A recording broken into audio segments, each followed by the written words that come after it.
Friends and family, how you all doing? I want to welcome you to a daily dose of faith. This is Lord Badu, and I just wanted to reach out to you and say God richly bless you for spending 10 minutes of your day with us to hear the word of faith.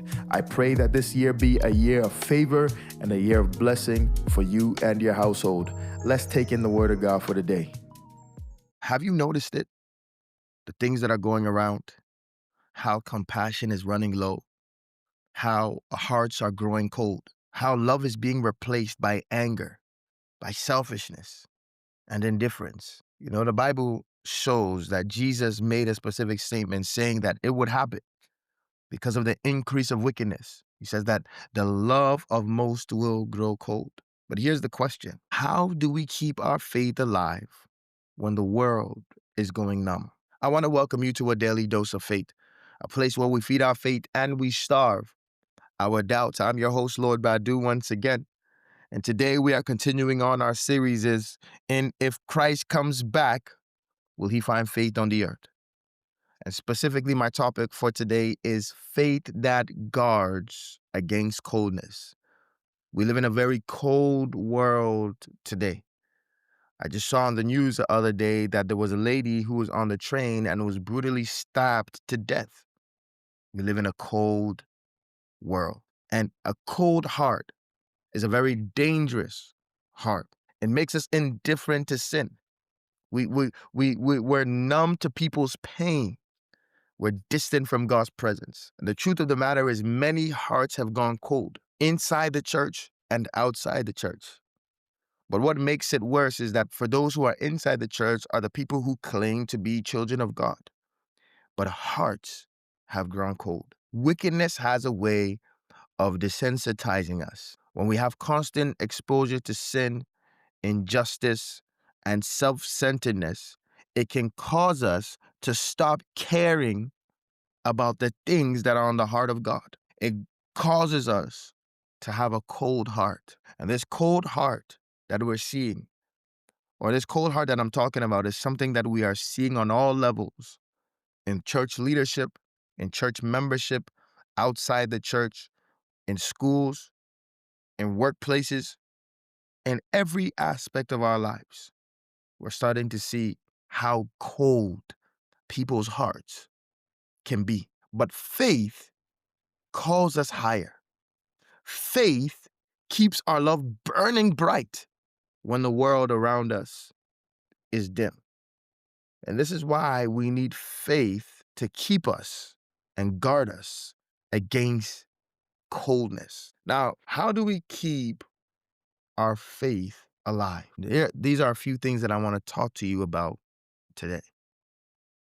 The first thing is that you must stay close to the fire. What does that mean? Stay in God's presence daily. This is so crucial for the Christian life.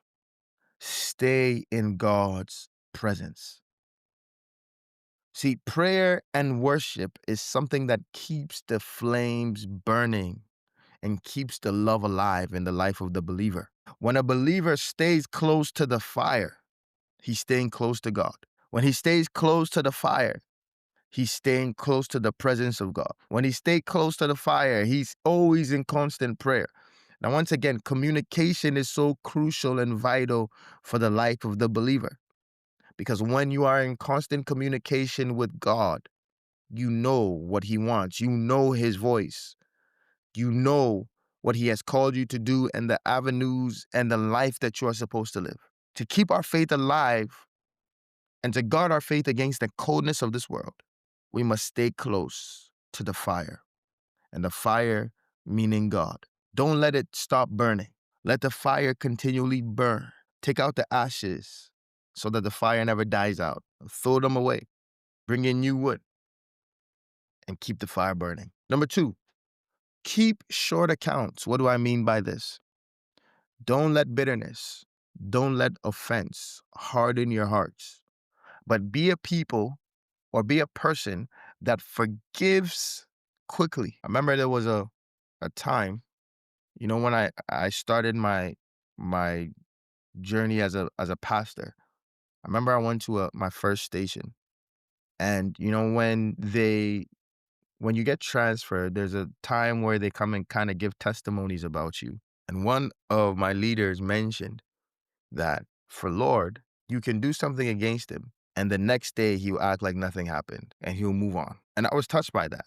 But it's something that I intentionally do. The reason being is because I don't want something or bitterness to hinder me from moving on and growing.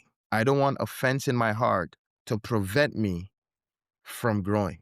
I know that I've been called, and I know that people will offend me, and I may also offend people at the same time. But it is necessary as a child of God to forgive quickly. It is necessary as a child of God to never let anything blow up in your heart. Do not harden your heart. Don't let bitterness rule inside of you, because bitterness doesn't hurt the other person, but it hurts you, and it causes you to slow down. I always say many of us are angry at other people and what other people have done to us. But at the same time, those other people are living their lives not caring about anything. They're not thinking about you. So in the same way, you should let what they have done, you should let it go. And you should also move on in your own life. Keep short accounts. This is a way we can keep our faith alive and guard our hearts against the coldness of sin in this world. Number 3, serve others. So love is strengthened by action. Serve people, because when you serve people, you keep your heart soft. When you serve people, you're doing the very thing that Christ came to do. Christ came to serve. See, when you serve people, you are bringing other people before yourself. And that's what God tells us to do. He tells us to humble ourselves before the Lord, and he will lift you up.